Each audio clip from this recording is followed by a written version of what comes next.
Hello, this is another one of my videos on WW2 Parker's introduction to the Second World War, this one dealing with the invasion of Italy.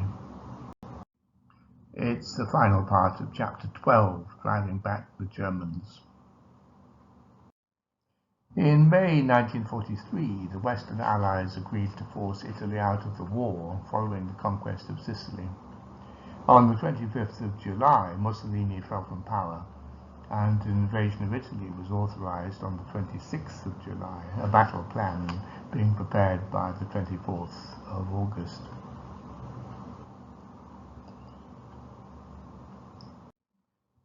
On the 3rd of September, a diversionary landing was made in Calabria, the toe of Italy, and a week later in the Bay of Salerno near Naples, where the Germans were expecting it. This is the basic physical geography of Italy, so you'll be reminded that it's a mountainous country in very large part, apart from the northern Po Valley. So you have this range of mountains, the Apennines, which go all the way up the central part of Italy, separating the two coasts very clearly. Not easy country for fighting. The new Italian government announced an armistice on the 8th of September, and the Germans immediately took over military operations against the Allies after they had landed on the 9th of September. The Germans resisted very strongly, but eventually were unable to destroy the Allied beachheads, in part because of Allied air attacks and accurate fire from Allied naval guns, in part because of their effective field artillery.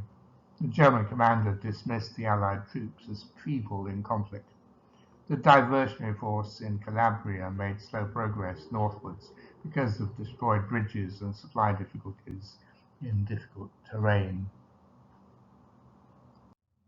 Seeing their position in the far south as untenable, the Germans began an orderly retreat to strongly fortified defensive positions to the north, the Winter Line at Monte Cassino. Meanwhile, there was increasing worry among the Allied commanders, the British fearing low morale among their troops. There had been a mutiny, whilst the Americans regarded their junior officers lacking in adequate leadership. As a result, British officers became more cautious, and American officers forced their troops into impossible tasks. There was also rancor between the two, the British seeing the Americans as careless and rash, while the Americans complained of British sluggishness. Alexander's continued tactfulness lessened these tensions.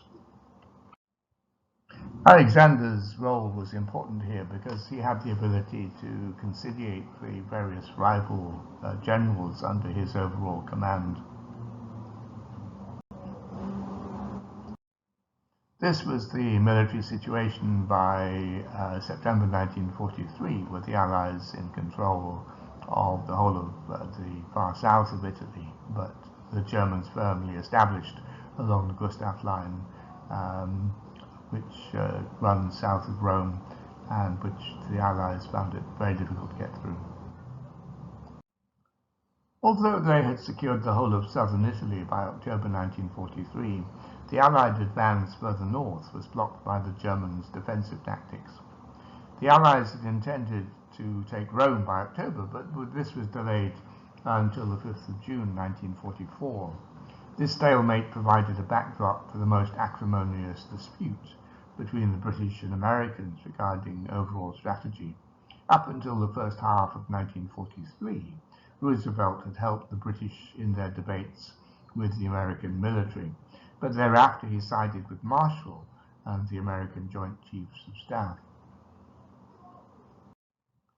This was partly because, after their initial comparative weakness, the American armed forces were now more powerful than the British, and partly because the Americans saw the British as erratic, unreliable, and shifty, proposing a variety of operations in the Mediterranean and presenting new facts to bolster their arguments. For example, Churchill's desire for an Allied invasion of the Balkans, rather than concentrate on what the Americans saw as the most important goal of invading Northwest Europe, and so taking the fight directly to the Germans. Clearly, An Allied invasion would require good ports and bases for supplies, and then effective road and rail networks. Seaports such as Antwerp and Marseille and the Western European transport system were suitable, whilst Italy and the Balkans were not. Even Trieste and the Ljubljana Gap to Austria favoured by Churchill. The British also argued that following an invasion across the English Channel, for example to northern France, the Germans would be able to quickly assemble a larger body of combat troops there than the Allies could. Note, whilst the American forces were still expanding at this point, those of the British had reached their upper limit. Although the Soviets had initially encouraged the British idea of operations in the Balkans, at the meeting of the Big Three, Stalin, Roosevelt and Churchill, in Tehran in November-December 43, they backed the American policy of prioritizing an attack on northern, and ideally also southern France, whilst operations in Italy and elsewhere were only of secondary importance. Stalin also announced that the Soviets would join in the war against Japan as soon as Germany had been defeated, a promise which the British used to make for the abandonment of a proposed British attack on Burma, made to encourage the Chinese nationalists. Whilst preparations for the projected invasion of France began, operations in Italy continued. Finally, after much delay, a landing was made at Anzio, some 25 miles south of Rome, on the western Italian coast on the 22nd of January 1944. This was intended both to bypass the German Winter Line, that is the Gustav Line, and to hasten the capture of Rome.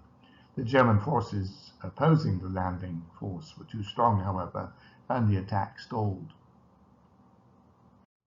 Meanwhile, the Allies had started to attack the Winter Line from January 44 onwards. They were initially unsuccessful and suffered heavy casualties. In addition to the strength of the German defences and the tenacity of their troops, the Allies were faced with rain, flooded rivers and difficult terrain, which their commanders didn't seem to know well enough for success. The German objective to delay the Allied plans was successful. Finally, in May 1944, the Allies were able to advance. They now had over 600,000 troops, including British, Canadian, American, French and Polish. British armoured columns were able to advance slowly on the difficult, narrow mountain roads crossed by many streams, and a key role was played by French North African troops, who were adept at mountain warfare and able to make flanking attacks on the Germans. Together they persuaded the Germans to begin a staged withdrawal, made easier by the later much criticized decision by the American general Mark Clark to ignore orders and move his troops to gain prestige by occupying the now undefended city of Rome, rather than confront the retreating Germans. Allied troops finally entered Rome on the 4th of June, 2 days before the Allied landings in Normandy. Despite these controversies, the Italian campaign may be seen as having been a success in tying up a considerable force of good German troops, as well as forcing the Germans to maintain a large force in the Balkans in case the Allies also attacked there.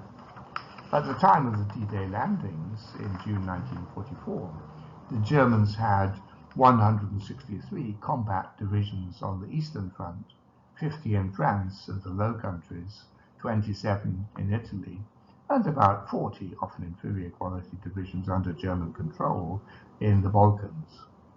Of mobile divisions in the West, 7 were in Italy and 11 in France and the Low Countries. Anglo-American tensions continued after the taking of Rome, the British favouring a further advance into northern Italy and so on to Trieste and the Ljubljana Gap, which Churchill believed would lead to the whole Balkans, throwing off German dominion.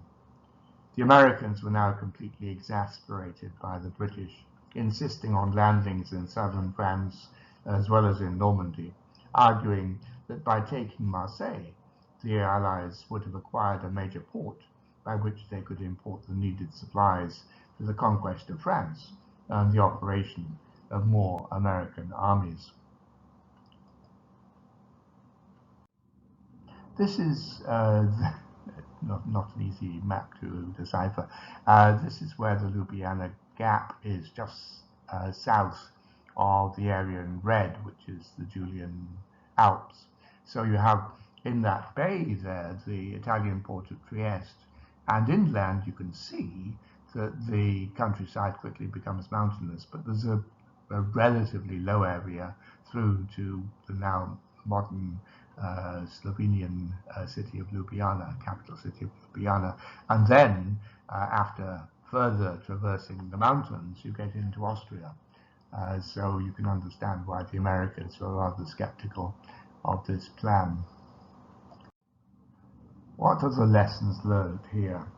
The Americans proved to be correct in their judgment, although in the short run at least the British policy would have tied up more German troops and so prevented them from helping in the defence of France. The Sicilian and Italian campaigns indicated both that the Allies could mount successful landings in continental Europe, and that the Germans had a chance of defeating such incursions in the initial period after their amphibious descents, as at Anzio. The opening of Second France in the west, particularly the one that was about to be opened in France, had a major impact on German strategy. For whilst they continued to concentrate on their war with the Soviets in the east, they now had to constantly look over their shoulders at what was happening in the west, as well as the possibility that the Western Allies might launch further assaults in Norway and the Balkans. So thank you for listening, and particular thanks to my patrons for their kind support and encouragement. Without them I wouldn't be able to make these videos. You're very welcome to support my channel. Please do like, comment and share on the videos. Subscribe if you want to be notified of future videos, and I'll give Patreon and PayPal links below if you want to provide practical support. Next week, D-Day. So have a good day.